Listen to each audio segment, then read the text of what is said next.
कौसल्या सुप्रजा रामपूर्वा सन्ध्या प्रवर्तते उत्तिष्ठ नरशार्दूल कर्तव्यं दैवमान्निकम् कौसल्या सुप्रजा रामपूर्वा सन्ध्या प्रवर्तते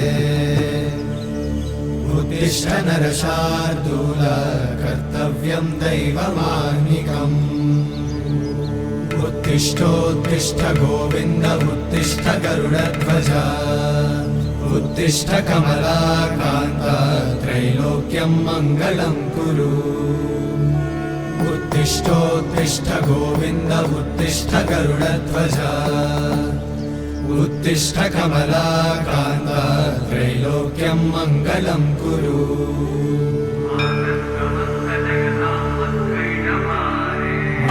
समस्त जगतां मधुकैटभारे वक्षो विहारी मनोहर दिव्यमूर्ते श्रीस्वामी निश्चित जनप्रिय दानशीले श्रीवेङ्कटेश दयिते तव सुप्रभातम् तव सुप्रभातमरविन्दलोचने भवतु प्रसन्नमुखचन्द्रमण्डले विधिशङ्करेन्द्रवनिताभिरर्चिते वृषशैलनाथ दयिते दयानिधे अत्यादिसप्तऋषयः समुपास्य सन्ध्या आकाशसिन्धुकमलानि मनोहराणि आदाय पादयुगमर्चयितुं प्रपन्ना शेषाद्रिशेखर विभो तव सुप्रभातम् पञ्चाननाब्ज भव षण्मुखवासवाद्या त्रैविक्रमादिचरितं विबुधास्तु वन्दी भाषापतिः पठति वासरशुद्धिमारात् शेषाद्रिशेखर विभो तव सुप्रभातम्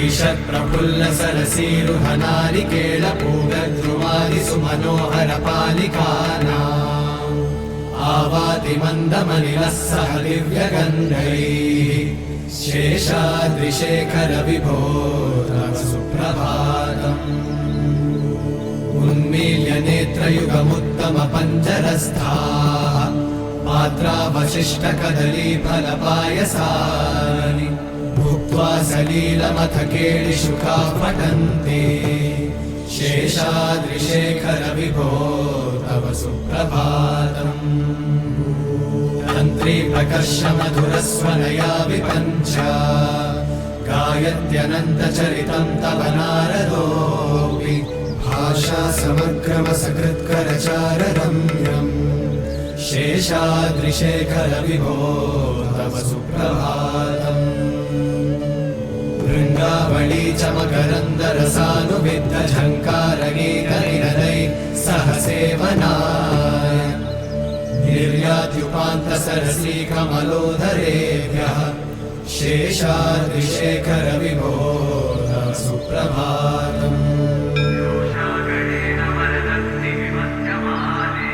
योषागणेन वरदन्नि विमध्यमाने घोषालयेषु दधिमन्थनतीव्रघोषाः रोषाकलिं विदधते ककुभश्च कुम्भाः शेषाद्रिशेखर विभो तव सुप्रभातम् पद्मेशमित्रशतपत्रगतानि वर्गाः हर्तुं श्रियं कुवलयस्य निजाङ्गलक्ष्म्या भेरी निनादमिव बिभ्रतितीव्रनादम् शेषाद्रिशेखर विभो तव सुप्रभातम् श्रीमन्नभीष्टवरदाखिललोकबन्धो श्री श्रीनिवास जगदेकदयैकसिन्धो श्रीदेवतागृहभुजान्तरदिव्यमूर्ते श्रीवेङ्कटाचलपते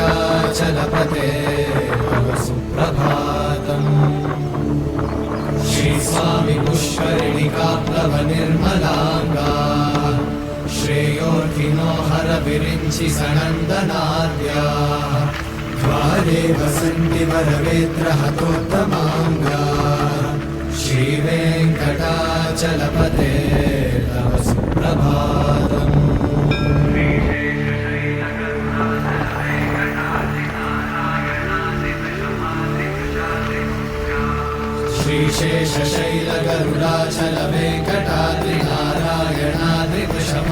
श्रीशेषशैलगरुडाचलवेङ्कटाद्रिनारायणाद्रिवृषभाद्रिवृषाद्रिमुख्या आख्यां त्वदीयवसतेरनिशं वदन्ति श्रीवेङ्कटाचलपते तव सुप्रभातम् सेवा पराशिव सुरेश कृशानुधर्म रक्षोऽम्बुनाथ पवमानधनाधिनाथा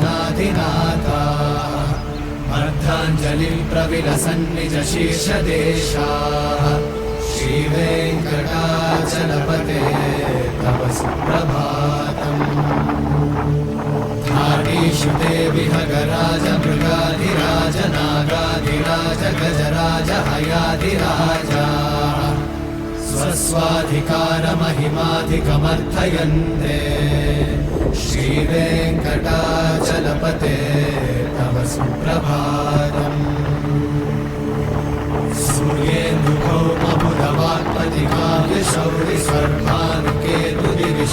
सूर्येन्दुभौमबुधवाक्पतिकाव्यशौरिस्वर्भानुकेतुदिविषत्परिषत्प्रधाना वर्धा सदा सचरमावधिदा सदा सा श्रीवेङ्कटाचलपते तव सुप्रभातम् त्वत्पादधूलिभरितस्फुरितोत्तमाङ्गा स्वर्गापवर्गनिरपेक्षनिजान्तरङ्गा कल्पागमाकलनयाकुलतां लभन्ते श्रीवेङ्कटाचलपते तव सुप्रभातम्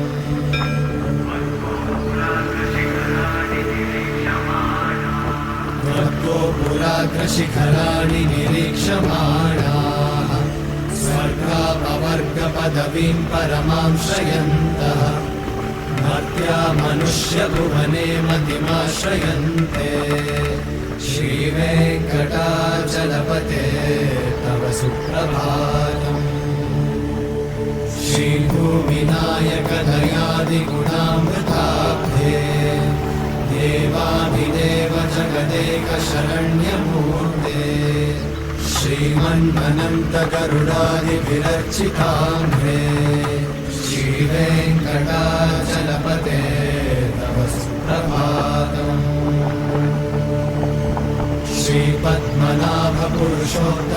श्रीपद्मनाभपुरुषोत्तमवासुदेव वैकुण्ठमाधव जनार्दन चक्रपाणि श्रीवत्सचिह्न शरणागत पारिजात श्रीवेङ्कटाचलपते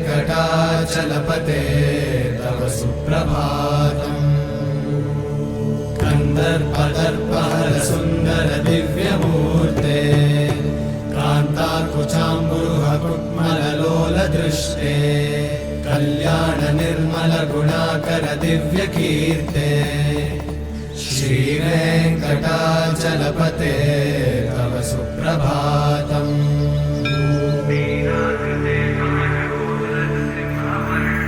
मीनाकृते कमठकोलनृसिंहवर्णिन् स्वामिन् परश्वत तपोधन रामचन्द्र शेषांश रामयदु नन्दन कल्किरूपा श्रीवेङ्कटाचलपते तव सुप्रभातम्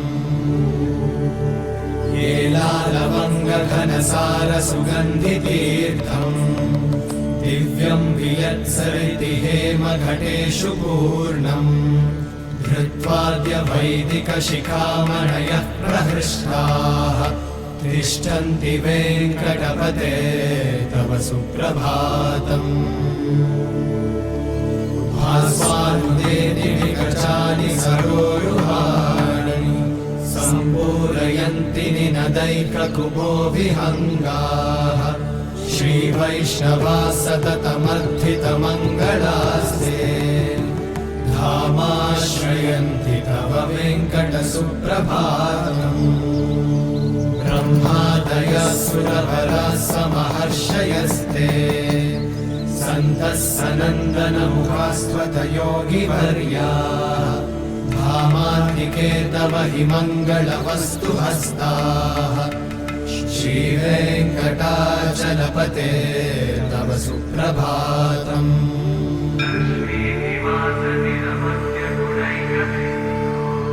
लक्ष्मीनिवास निरवद्य गुणैकसिन्धो संसारसागर समुत्तरणैकसेतो वेदान्त वेद्य निज वैभव भक्त भोग्य श्रीवेङ्कटाचलपते तव सुप्रभातम् लक्ष्मीनिवास निरवद्य गुणैकसिन्धो संसारसागर समुत्तरणैकसेतो वेदान्त वेद्य निज वैभव भक्त भोग्य श्रीवेङ्कटाचलपते तव सुप्रभातम्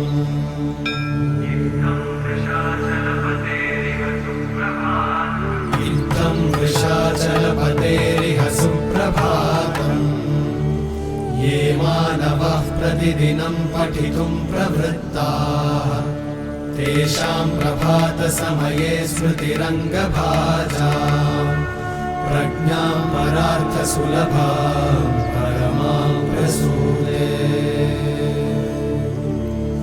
इत्थं वृषाचलपतेरिह सुप्रभातम् ये मानवः प्रतिदिनं पठितुं प्रवृत्ताः तेषां प्रभातसमये स्मृतिरङ्गभाजाम् प्रज्ञां परार्थसुलभां परमां प्रसूते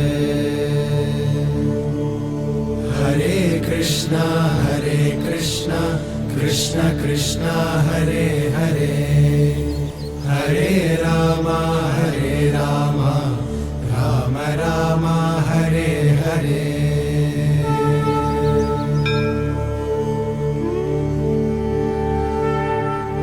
श्रीनिवास गोविन्द श्री वेङ्कटेश गोविन्द भक्तवत्सल गोविन्द भागवत प्रिय गोविन्द गोविन्द हरि गोविन्द वेङ्कटरमण गोविन्द गोविन्द हरि गोविन्द वेङ्कटरमण गोविन्द निर्मल गोविन्द नीलमेघ श्याम गोविन्द पुराण पुरुष गोविन्द पुण्डरीकाक्ष गोविन्द गोविन्द हरि गोविन्द वेङ्कटरमण गोविन्द गोविन्द हरि गोविन्द वेङ्कटरमण गोविन्द नन्दनन्दन गोविन्द नवनीत चोर गोविन्द पशुपालक श्री गोविन्द पाप विमोचन गोविन्द गोविन्द हरि गोविन्द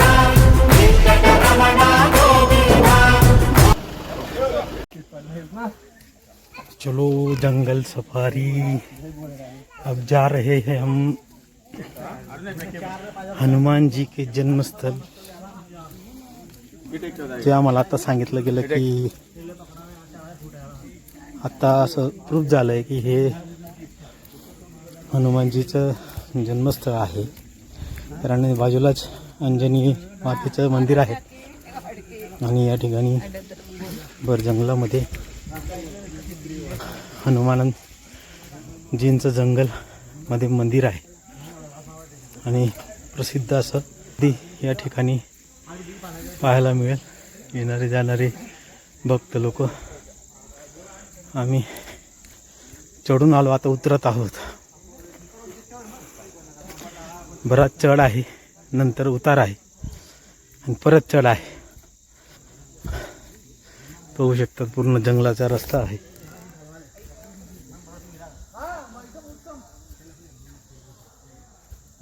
पूर्ण सगळीकडे जंगल.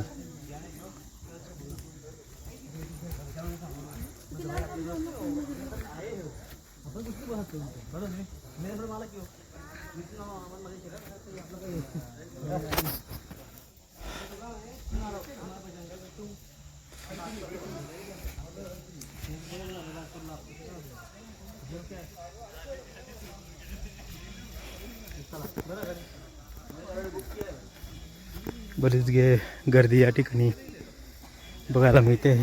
येणारे जाणारे दर्शन करायला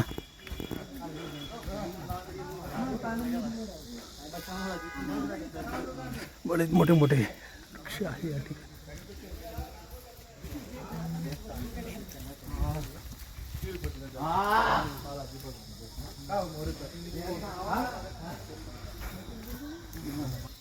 तुम्ही बघू शकता मॅक्झिमम या ठिकाणी असे दगडांवर दगड असे ठेवलेले आहेत.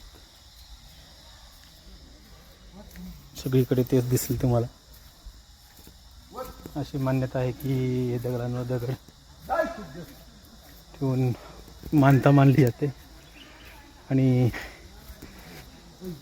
ज्यावेळेस तुम्ही इथे येता त्यावेळेस ती मानता म्हणजे तुमची मानता पूर्ण केल्यानंतर या ठिकाणी येता तुम्हाला ते तसेच्या तसे दगड एकमेकांवर ठेवलेले दिसतील. मम्मा 198 लेकिन नहीं का फिल्म मत नहीं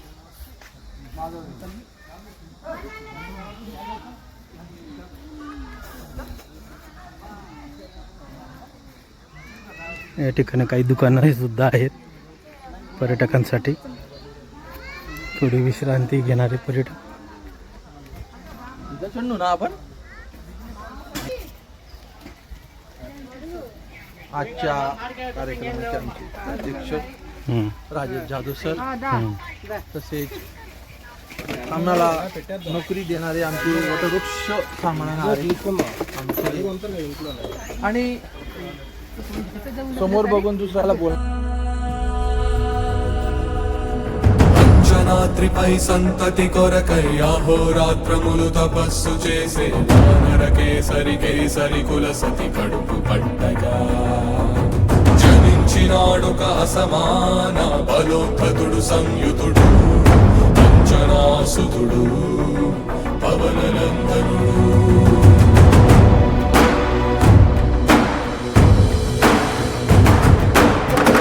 కిరణముల ఉదయాత్ముని గని అది పండిన తీయని పంటను కొడు సూర్య మండలము పట్టి తినాలని ఊళ్ళూరే. తన దేహం మాటున రవి మరుగై జనము చీకటైపోనా.